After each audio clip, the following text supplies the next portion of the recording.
Bonjour, bonjour, soyez-vous toutes la bienvenue aujourd'hui dans notre émission Femmes éveillées.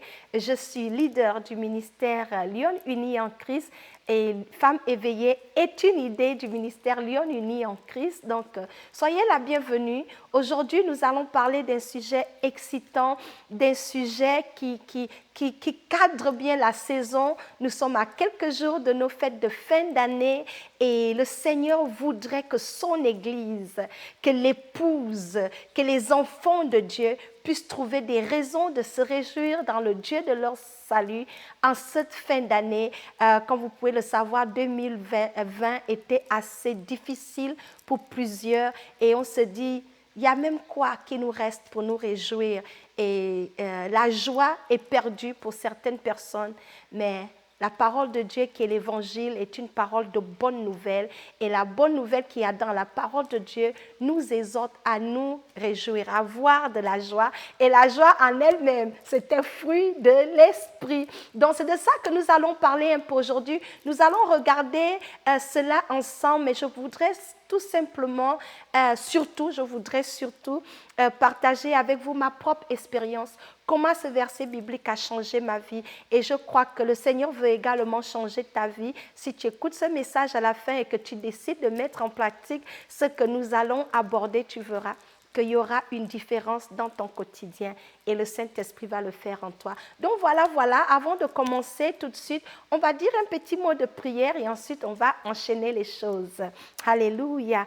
Thank you, Jesus. Father God, I say thank you so much for your presence. Holy Spirit, take control of this moment.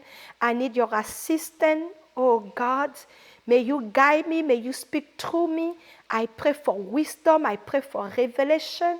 Holy Spirit, bless the people. Bénis tous mes frères et sœurs qui m'écoutent et apporte la joie à tout le monde qui est découragé, à tous ceux qui se sentent déprimés. Saint-Esprit de Dieu, viens agir par la foi, viens fortifier ton Église. Parle au travers de moi, libère ton onction qui apporte la vérité, la conviction dans les cœurs et viens relever toutes les personnes qui ont vraiment besoin d'écouter ce message, afin que Seigneur, cette parole puisse leur faire du bien. Dans le nom de Jésus, la gloire, l'honneur à toi, Saint-Esprit, je m'abandonne à toi, dans le nom de Jésus-Christ de Nazareth. Amen.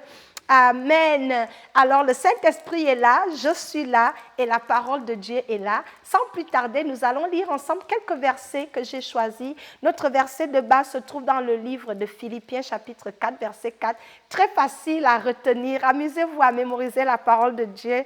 C'est un exercice qui nous aide. Alors notre verset, Philippiens 4, verset 4. Réjouissez-vous toujours dans le Seigneur. Je le répète. Réjouissez-vous. Alléluia. Réjouissez-vous toujours dans le Seigneur. Il y a un autre verset, ça se trouve dans le livre de 1 Thessaloniciens, chapitre 5, verset 16 à 18. La parole de Dieu dit, soyez toujours joyeux. Point. Ça s'arrête là. Lorsque j'ai lu ça, ça m'a vraiment interpellée. Soyez toujours joyeux. Priez sans cesse. Exprimez votre reconnaissance en toutes circonstances. Car c'est la volonté de Dieu pour vous en Jésus-Christ. Alléluia. Donc, ces versets-là disent tout. Et lorsque j'ai vu ces versets, je me suis dit, la Bible, c'est un livre qui nous parle. Ce n'est pas là en vain. C'est des versets, je me dis, il y a quelques années encore, c'est des versets qu'on lit facilement et puis on traverse. Et c'est dans les épîtres de Paul que tu lis et puis paf. Mais on ne prend pas vraiment le temps de laisser cette parole, de porter du fruit. Nous manquons de vivre cette parole et je pense que c'est un défaut que nous, les enfants de Dieu, nous avons. Nous négligeons tellement ces petites choses, mais pourtant, spirituellement, ça fait une différence grandiose. Parce que tu vas lire « Soyez toujours joyeux », tu te dis « Ah, ça veut dire quoi ?» On va aller chercher, le Seigneur va te bénir, le Seigneur va t'ouvrir telle porte. Oh, le diable a fait. Mais cette parole, elle est tellement simple. On dit, c'est la volonté de Dieu pour nous. Et puis on se dit, la volonté de Dieu pour nous, oui, c'est la volonté de Dieu pour toi et moi, que nous soyons joyeux. Donc, réjouissez-vous toujours. qu'est-ce que ça veut dire en fait se réjouir? J'ai fouillé un peu pour voir qu'est-ce que ça voulait dire. Se réjouir, c'est se divertir, avoir du bon temps, c'est avoir du plaisir, c'est de s'amuser, c'est être dans la bonne humeur, c'est de choisir de sourire, d'être gai, d'être contente. Et c'est ça, se réjouir, avoir du bon temps, décider de ne pas laisser les événements autour de toi changer ton humeur. Donc, quand je lis cette parole, en fait, ça dit que nous, les enfants de Dieu, parce que c'est écrit, c'est la volonté de Dieu pour nous. Donc, la volonté de Dieu pour toi et moi est que nous soyons toujours de bonne humeur et que nous soyons joyeux et que nous procurons également la joie autour de nous. Je vais m'arrêter là. Et lorsque j'ai regardé cela, je me suis dit, c'est quand même un exercice difficile. Pourquoi? C'est un exercice difficile lorsqu'on est offensé, lorsque ça va mal, lorsqu'on n'a pas des moyens, lorsqu'on a perdu un être cher, lorsqu'on n'a pas, on est malade, lorsqu'on a mal quelque part, lorsque nos cœurs sont brisés, lorsque nous sommes abattus, lorsqu'on sort d'une déception, lorsqu'on sort d'un divorce, lorsque nous traversons des moments de crise ou de difficulté. Être joyeux devient quasiment difficile pour tout le monde. Mais pourtant, la parole de Dieu met cela comme c'est un ordre, c'est impératif. Réjouissez-vous, soyez toujours joyeux. C'est ce que le Seigneur nous dit. Donc ce n'est même pas optionnel, c'est une urgence, c'est une nécessité. C'est écrit, soyez toujours joyeux. Ensuite, réjouissez-vous toujours. C'est comme un rappel, réjouissez-vous toujours. Et j'ai regardé ça et j'ai commencé personnellement, je vais vraiment amener un peu du personnel là-dedans, de mon expérience perso, pour vous illustrer comment cela se passe. Alors tu vas me demander, mais FIFA, comment est-ce qu'on se réjouit? Mais avant de répondre à cette question, je vais déjà vous dire que c'est un exercice. Se réjouir est un exercice. Donc, l'exercice de se réjouir ne doit pas dépendre à ce qui se passe dans notre environnement extérieur ou intérieur. Se réjouir dans le Seigneur, c'est une décision, un choix qu'on décide de prendre. La Bible dit, réjouissez-vous dans le Seigneur. Ça ne dit pas, réjouissez-vous dans votre matériel, réjouis-toi dans tes wherever, mais ça dit notre joie, premièrement, elle est dans le Seigneur, elle vient du Seigneur. C'est le Seigneur qui nous donne la joie et notre joie est en lui. Parce que lorsque tout aura échoué, lorsqu'on aura tout perdu, ce qui nous reste réellement, c'est le Seigneur. Il y a une joie que le Saint-Esprit nous donne, que nos biens matériels, les gens qui nous entourent, ne nous procurent pas. Donc c'est pour cela, dans ce verset, c'est « Réjouissez-vous dans le Seigneur ». Ensuite, ça dit encore dans le livre de 1 Thessaloniciens, ça dit « Soyez toujours joyeux ». Car c'est la volonté de Dieu pour toi et moi. Donc cet exercice d'être joyeux, ça commence d'abord avec le Saint-Esprit, ça commence avec Dieu.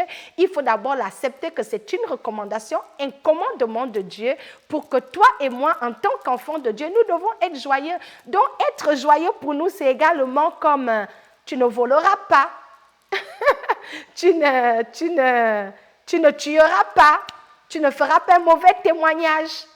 Tout ça, c'est des recommandations de la parole de Dieu, mais nous avons tendance à choisir. Mais ça aussi, c'est une recommandation du Seigneur. Et plusieurs, surtout nous les femmes, on a la misère à se réjouir. À la maison, lorsque ça ne va pas avec le mari, eh bien, tu perds ta joie, tu commences à être à bouder dans la maison, ça y est, c'est parti. Ce n'est pas une option. Ce n'est pas quelque chose qu'on doit, aujourd'hui je suis joyeuse, demain je suis là-bas. Cette émotion-là devrait faire partir de nous parce que c'est un fruit de l'esprit. Lorsque tu es un enfant né de nouveau, être joyeux doit faire partir de ton caractère. Vous voyez? Comment est-ce que je vais vous expliquer ça? Les fruits de l'esprit sont manifestes. Ça ne veut pas dire que tu n'as pas de problèmes. Ça ne veut pas dire que ta vie est toujours, tout va bien. Être joyeux, c'est un exercice que tu décides de pratiquer au quotidien parce que tu choisis de mettre la parole de Dieu en pratique. Donc, tu le fais, qu'il fasse beau, qu'il fasse chaud, tu gardes la joie du Seigneur. La Bible dit également la joie du Seigneur est notre force. Donc vous voyez, lorsqu'on est sans joie, on est sans force. Donc c'est quelque chose de petit qu'on néglige, mais ça a tellement des bienfaits, des bienfaits. Alors comment on peut se réjouir? On va mettre ça terre à terre. On se réjouit lorsqu'on a du bon temps. Et notre émission s'adresse vraiment aux femmes et je vais vraiment parler à cœur ouvert avec les femmes durant cette saison de fête. Comment est-ce que tu vas te réjouir? Bon, tu vas te réjouir déjà en créant l'ambiance festive dans ta maison. Les petits plats que tu vas faire, tu les fais avec joie. L'attitude, comment tu vas toi-même te présenter, que les gens lisent la joie au-dedans de toi. Le fait que tu vas dire dans ta pensée, oh, je vais m'amuser, c'est fête. Bon, comment on s'amuse? On s'amuse en créant nous-mêmes des moments qui vont nous faire plaisir. Par exemple, tu vas t'amuser en disant, ce soir, nous allons regarder un film en famille et je vais apporter du popcorn, on va avoir du bon temps, on va avoir du plaisir. Et là, tu vas faire du chocolat chaud, tu vas mettre du popcorn, tu vas amener toute ta famille, tu vas mettre des couvertures, par exemple, t'asseoir à côté de ton mari et te réjouir et regarder un bon film. Se réjouir, ça peut aussi être de t'amuser avec tes enfants, avoir du bon temps. Ça ne veut pas dire que vous n'avez pas de problème en tant que famille, mais ça veut juste dire que tu as pris la décision que vous allez avoir du bon temps. Donc, on se réjouit également au travers des activités que nous pouvons créer nous-mêmes, que nous pouvons faire pour nous faire plaisir. Je me réjouis ce matin, je suis de bonne humeur. Allez, je vais bien m'habiller, je vais bien me présenter, je mets ma musique, je suis en joie. Mais ça ne dépend pas si j'ai l'argent dans mon compte en banque, si mon mari a souri ou pas avec moi, si mes enfants m'ont été obéissants ou pas. C'est une décision, je vais être joyeuse et personne ne va troubler ma paix. Donc c'est un état d'esprit que nous devons cultiver. Et nous les femmes, une femme qui sait être joyeuse maintient une ambiance glorieuse, une ambiance qui attire le Saint-Esprit dans ta maison lorsque tu es joyeuse. Parce que la joie d'une maman, ça va contaminer le mari, ça va contaminer les enfants. Lorsque les papas sont fâchés, ça passe encore. Mais une mère joyeuse dans sa maison, une épouse joyeuse, une femme qui est joyeuse, elle contamine cette joie-là aux gens autour d'elle. Donc, être joyeux, c'est vraiment un exercice que nous devons pratiquer au quotidien. Et cet exercice-là ne dépend pas des circonstances. Alors, vous allez me dire, comment je vais me réjouir? Tu vas te réjouir dans le Dieu de ton salut. Tu vas te réjouir parce que la Bible nous dit dans différents versets que nous devons nous réjouir dans la vérité. Je vais peut-être vous donner un verset ici que j'avais écrit. C'est dans le livre de 1 Corinthiens. 1 Corinthiens chapitre 13, verset 6. La Bible dit se réjouir dans la vérité. Nous nous réjouissons pour les autres. Tu peux te réjouir. Il y a eu une bonne nouvelle, par exemple. Ta voisine a eu un travail et tu vas célébrer avec elle. Ça, c'est se réjouir. Ton mari est rentré tôt, tu peux aller bien l'accueillir. Ça, c'est se réjouir. Donc, on se réjouit pour les autres. La Bible dit également, on se réjouit dans la vérité, on se réjouit dans le Seigneur et on a plusieurs raisons de se réjouir. Donc, se réjouir, c'est un peu en lien avec les actions de grâce, c'est en lien avec la gratitude. La gratitude, c'est cet état d'esprit qui t'amène à glorifier le Seigneur, même dans des choses de rien du tout, où tu vois que tu es béni pour rien, pour des petites choses, dont la gratitude et se réjouir sont comme connectés. C'est deux choses qui poussent nos émotions à avoir nos yeux, nos regards fixés vers Dieu et non sur la réalité de nos circonstances. Et lorsque nos regards sont tournés vers Dieu et qu'on est dans un esprit de reconnaissance, on oublie ce qu'on n'a pas. Donc, ça change notre état d'esprit. Donc, se réjouir, ça va ensemble avec la reconnaissance. Quand tu reconnais, oh, je suis tellement contente, le Seigneur m'a fait une créature si merveilleuse, je suis contente, j'ai une maison, mes enfants ont bien travaillé. Ah, Seigneur, je te bénis. Mon mari est un homme qui travaille fort. On a tellement de raisons de se réjouir. On peut se réjouir pour la famille que le Seigneur nous donne. On peut se réjouir pour notre santé. On peut se réjouir pour les bénédictions de Dieu. On peut se réjouir pour la création. On peut se réjouir lorsqu'on a une belle journée paisible et dire « Waouh, Seigneur, j'ai passé une bonne journée. » Tu peux te réjouir de ça. Donc, il y a tellement de choses autour de nous que nous pouvons trouver comme raison de nous réjouir autour de toutes ces choses. On peut se réjouir sur l'amour, sur la bonté de Dieu, sur la protection, sur les membres de notre Église, sur les membres de notre famille. Il y a tellement de raisons autour de nous. On peut se réjouir d'être en bonne santé. On peut se réjouir d'avoir des longs cheveux. Tu te mires, tu dis, waouh, Seigneur, merci, tu m'as donné des longs cheveux. Il y a tellement, la bonté de Dieu est partout. Et tout ce que le Seigneur fait pour nous doit être des sujets de louange, des sujets de réjouissance. Pour nous, on peut se réjouir pour la vie, dont la liste est grande. Mais deux fois, ce qui est un ennemi de se réjouir, c'est les plaintes, c'est les murmures. Quand on commence à ne pas être satisfaite, on commence à se plaindre, on commence à ne pas apprécier où on est et ce que nous avons. Ça vole la joie du Seigneur à nous. Donc, vous voyez, donc, se réjouir avec les actions de grâce, ça marche ensemble. Parce que lorsqu'on marche dans la gratitude, on a toujours des raisons de nous réjouir. Or, lorsqu'on marche dans l'ingratitude et dans des plaintes et dans des murmures, on n'apprécie quasiment rien. Et si tout autour de nous est sombre, vous voyez que ça enlève toutes les raisons, des excuses de se réjouir. Donc, c'est ça que je voulais comme ça. Je ne sais pas si je fais du sens dans ce que je dis, mais je voulais présenter cela comme ça. Mais mon point, mon focus pour terminer ce message, je vais mettre l'accent sur les bienfaits de se réjouir. Se réjouir, il y a le livre de Proverbes, on l'a trouvé tout à l'heure, Proverbes chapitre 17, verset 22. Voici ce que dit la parole de Dieu. C'est la première chose que je vais soulever ici. Ça dit, un cœur joyeux est un remède. Un cœur joyeux est un remède. Mais un esprit abattu dessèche les eaux. Un cœur joyeux est un remède, mais la Bible ne nous dit pas un remède à quoi, mais moi je viens ce soir vous dire, c'est un remède à tout. Un cœur joyeux est un remède à tout. Lorsque tu as un cœur joyeux, ça te guérit de la dépression, ça te guérit de la déprime, ça te guérit des ressentiments, ça te guérit de tout ce que l'ennemi peut te faire. Ça change ta perception de Dieu. Donc, un cœur joyeux est un remède pour ton couple, est un remède dans ta relation avec tes amis, est un remède dans ta relation avec les membres de ta famille, c'est un remède dans ta relation avec tes enfants. Parce que tout le monde a envie d'être en présence de quelqu'un qui est dans la bonne humeur, qui crée l'ambiance. Elle est comme une lumière, elle attire les gens, on est à l'aise, on est confortable, on veut la visiter, on veut papoter avec elle parce que ta joie que tu as, ta joie est tellement contagieuse qu'elle fait du bien aux gens autour de toi.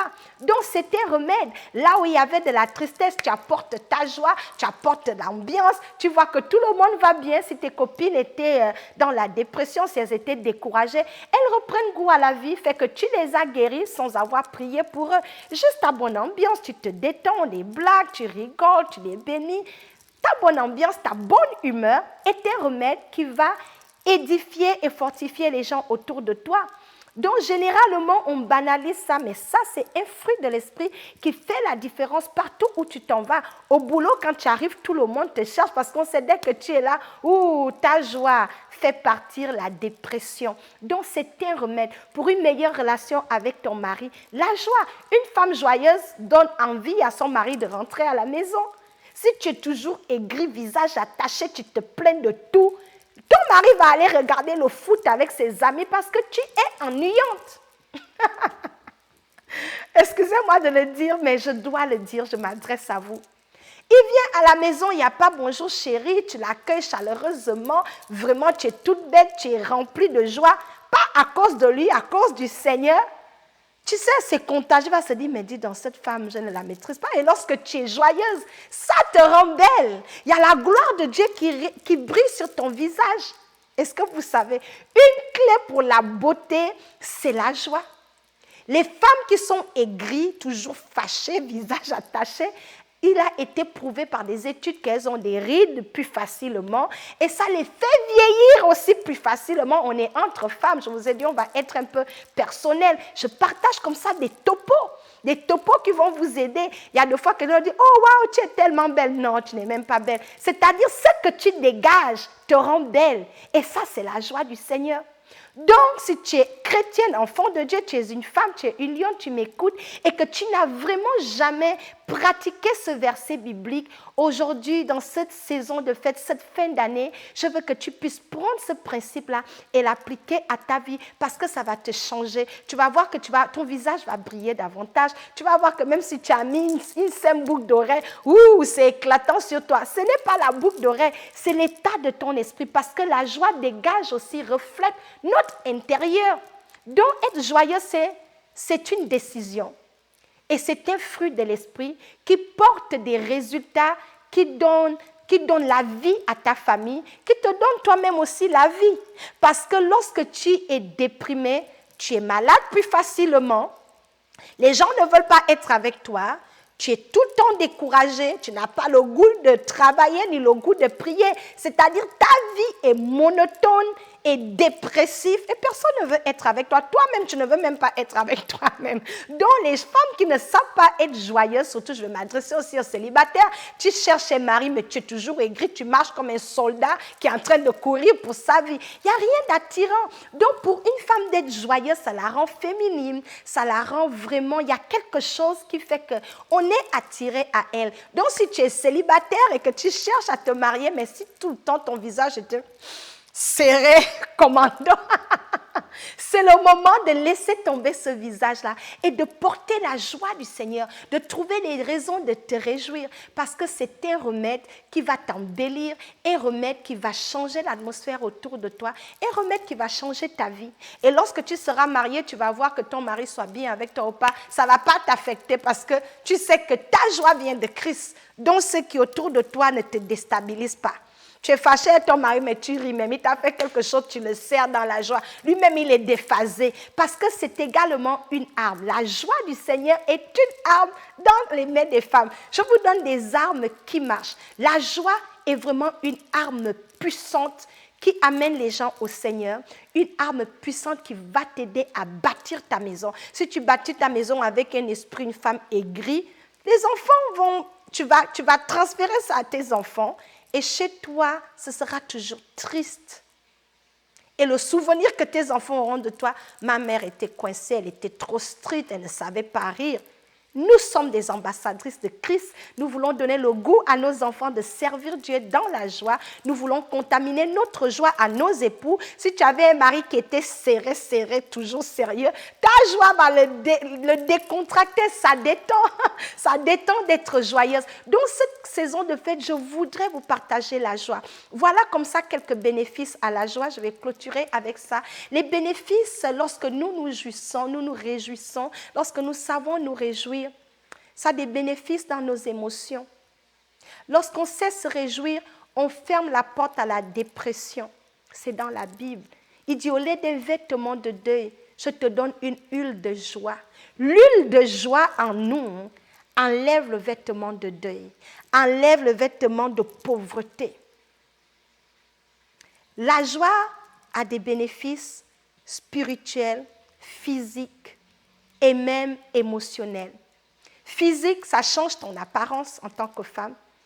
Tu es rayonnante, tu es attirante, tu es joviale et puis tu apportes la paix autour de toi.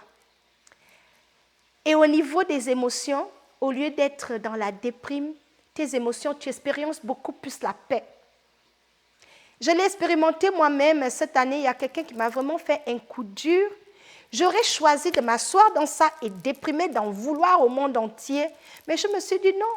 La joie du Seigneur est ma force et je ne vais pas laisser les distractions autour de moi me voler cette arme. Ma joie me vient de Christ et ça ne dépend pas que quelqu'un me traite bien ou mal ou que quelqu'un me trahit ou qu'il me blesse. Je choisis d'être joyeuse. Et quand tu choisis d'être joyeuse, ça va activer aussi l'amour. Ça va te pousser à marcher dans l'amour. Tu vas pardonner beaucoup plus facilement. Tu vas banaliser beaucoup de choses. Mais quand tu es tout le temps aigri, tu es dans la méfiance, tu surveilles les coups durs. Petite chose, tu es offensé. On t'a dit ça, tu es offensé. Oh, tu es offensé partout, tu es misérable.